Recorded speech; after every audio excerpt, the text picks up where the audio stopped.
Alors qu'il montait dans un bus, Henri Poincaré eut une idée très fascinante. Une idée soudaine à laquelle il ne s'attendait pas.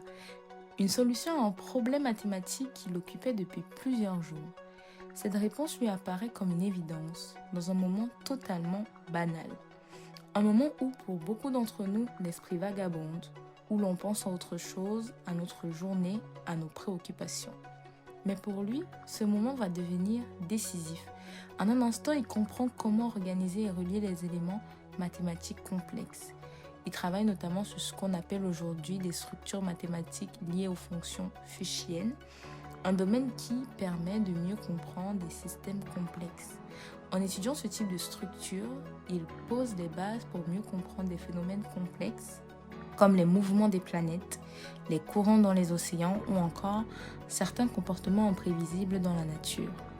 Aujourd'hui, ce type de raisonnement est utilisé pour étudier des systèmes difficiles à prévoir comme la météo, les turbulences dans les fluides ou certains phénomènes physiques liés à l'univers.